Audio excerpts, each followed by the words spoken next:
So, war in the DRC, the Democratic Republic of Congo. There is war ongoing in 2025 in the DRC, and it's no longer a secret or something that should be, oh, really? Because it's in the news.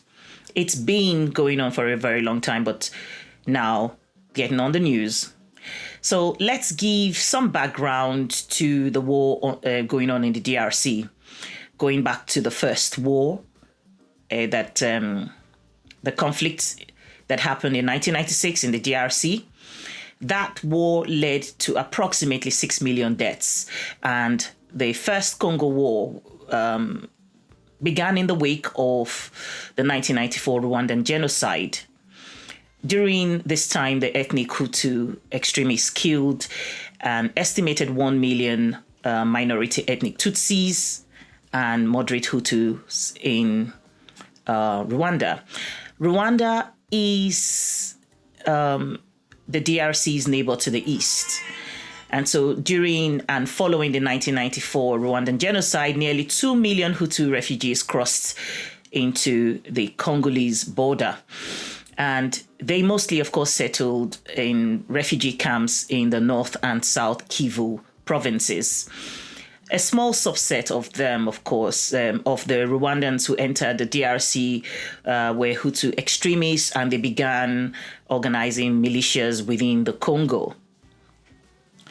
Now, the Tutsi militias in Rwanda began organizing against the Hutu groups, and obviously, because of the mineral resources available in the DRC, foreign powers began taking sides, using, of course, the faces of neighboring African countries such as Uganda, Angola, and Burundi. So, you know, as it is always on the African continent, and it is for most African problems, there's always a foreign hand that is fingered or that is doing the pinching to, you know, get the Africans to undo and outdo themselves. Now, bear in mind that at that time, these other countries also had their own security challenges and challenges or concerns, and this was related to the time when Mobutu Sese Seko's support of rebel groups across the continent was quite, you know, strong. And so, of course, the Rwandan coalition invasion was coordinated by Rwandan troops under the leadership of the now president of Uganda, Paul Kagame, and Congo-based Tutsi militias with the help of DRC's then opposition leader, Laurent Kabila. And at the time, the country was, of course, known as Zaire. And Rwanda justified starting the war by arguing that the Hutu groups in the eastern DRC were still a threat to their Tutsi population, and that the Mobutu regime was harboring Hutu extremists who had fled across the border. So basically, thousands of people lost their lives at the time. The casualties included former Hutu militants and members of the armed groups. Many others were just refugees and non-combatant Congolese in the North and South Kivu in eastern DRC. And of course, in 1997, Mobutu Sese Seko fled Kinshasa when the Kabila-Kagame coalition won the first Congo War. And of course, Kabila went on to be installed as president of Zaire, and then changed the country's name back to the Democratic Republic of Congo. It didn't take very long. It was soon after, in 1998, another war broke out, the Second Congo War, following the deterioration of relationships between Kigali and Kinshasa. And in a reversal of alliances, in this time around, Kabila ordered all foreign troops out of Congo and allowed just the Hutu armed groups to organize at the border once again. Now, to diminish the impression that Rwanda held undue influence over the Congolese government, because there was speculation at the time that Kabila was installed by Rwanda, and that Rwanda was the one that supported Kabila and sponsored Kabila's side. Now, Kabila denied all of those claims that Rwanda had been responsible for winning the war and placing him in power.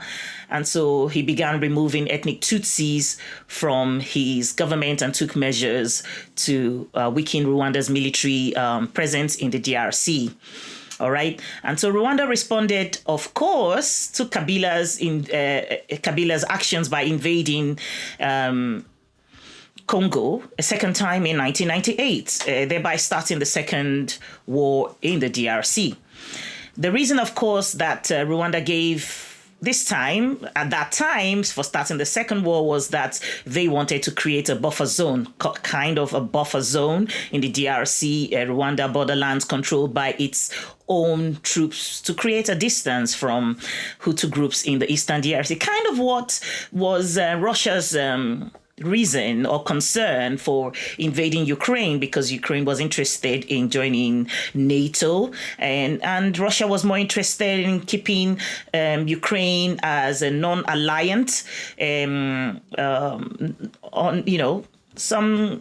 a country that was neither here nor there, as a safe zone. And so these were the reasons that Rwanda gave for starting that second war. And the Congolese forces were supported by Angola, which, of course, previously was in alliance with Rwanda. But, of course, following the accent of Laurent Kabila, the second war in 1998, Angola, Namibia, and Zimbabwe fought against Rwanda, with the Rwandan side enjoying or having the support of Uganda and Burundi militaries, as well as various rebel groups supported by Kigali and Kampala. Now, amidst all of these wars, Laurent Kabila was assassinated in 2001. Coup attempt planned by his aides and his guards.